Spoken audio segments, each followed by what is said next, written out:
And instead of buying those pans that curve to give it the round shape, you can just lay it on a cookie sheet. I actually have a YouTube account now. That's amazing. And then I do that way. And then you tuck the ends in. And then if you did it too long, and my pan's not that long, so I'm going to cut this off right there, and I'm going to tuck that under. And then you roll it in the dough, or the flour, and then you put it on this pan that's been sprayed, and then you need a knife. Sharp knife? Yeah.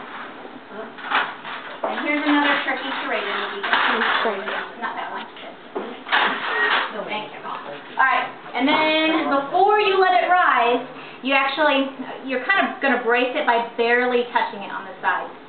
It helps to have a really sharp knife, and you just lightly let it go through. See how it's just barely slicing there? And this is a nice knife. Yeah. It's sharp anyway. It's sharp. I like this. Okay. So sometimes if you wait too long for it to rise, you're going to get little pinches here where you're trying to hold it still. But if the knife is good and you haven't let it rise, you just cut all the way along like that. And then you'll take you let it rise. Yeah. You don't want to let it rise too much, maybe 40 minutes or so, because it'll start flattening faster than a loaf of bread would start to flatten. Oh, okay. So you are going to take your, what do you call it? This thingy here. Yeah. I've used paper towels before I bought this, and you just kind of dip the paper towel in the egg yolk that has the water in it, and then you just paint it. And you don't want it to drip all the way across the pan, because that all is going to be dark cooked egg on the pan. So you want to start with the top and kind of work your way down to the bottom without letting it dribble all over the place. Yeah. And then that's how you do the baguette. I mean, I guess we could cook that as a baguette. I don't know how it would be, but anyway. Dough. It would be very good. Sure. I mean, it would be just like a loaf of bread in a different shape. So, all right. Any other questions? Can you freeze your dough? Yes. Okay. I wouldn't do it for too long. Okay. But I have done that before, because, like, you know, in Walmart they'll sell pre-frozen dough, and all you have to do is put it out like the night before, let it.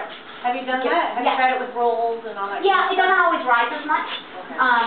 But if you unfreeze it soon after, don't let it get frostbitten or anything. Frostbitten, freezer burn. I know what you're saying. I have a question. Yes. Do you think you could use that recipe for like chicken pot pie? Oh, pie. It wouldn't be like a pie. It would be more like a calzone chicken. You would think. All right, look at that. Look at that bottom. Oh, beautiful. Look at the sides. Sides are not pale. Let's check the other side. All right, this one's done. That one's done. So, Do you want another one? I'm going to put this on the side, and then I'm going to move these rolls over. You need another one. I'm going to put that on the table. Thank you. Yeah, I'm going to get. Oh, well, I can just put them on here now. On my little rack. Again, you don't want to cool these in the pan, because it gets soggy. Well, it does keep cooking, and the crust will be thicker on the bottom, but it also, as it sweats, it's going to, Now, when it rises, this is where I'm confused, because I don't do this stuff. When it rises, is it the size that your bread's going to be? That's how you know? It will rise a little bit more in the oven. Does it flatten? So it rises a little bit, so it wasn't that big when it was ready? No, right. So how do do you know when it's going to be about double. Say this pan right here. Let me get a cool pan, actually. Where's the cool pan? Right there. All right, so this one, it practically was like that when I put it in. It's going to go to about here, like that. See that? It's going to go about like that. And when it does that, you can actually, I would preheat your oven and then put it in. And that takes about how long for bread, or a loaf of bread?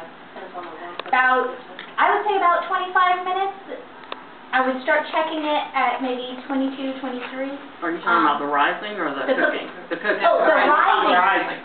It depends. If you're putting it in a warm place, like a warm oven, that you are artificially, warming, it could take maybe an hour. Normal room temperature, probably about an hour and a half at least, I would plan on, depending on what the room temperature is. So, warmer the better. But again, you don't want to rise it in a hot place. That kills the yeast. So, anyway. Oh, I've done that. I think I've done that. Maybe that's why you're taking it easy. You're eating dead yeast. I bet that's what it is. I better try it. And it always gets way too big, and I think, oh, it's huge, that'll be great, and it does not. While it's hot. That's what I was. Okay, this is how you make it shiny. If you don't want a dry looking loaf, you just rub it right on there.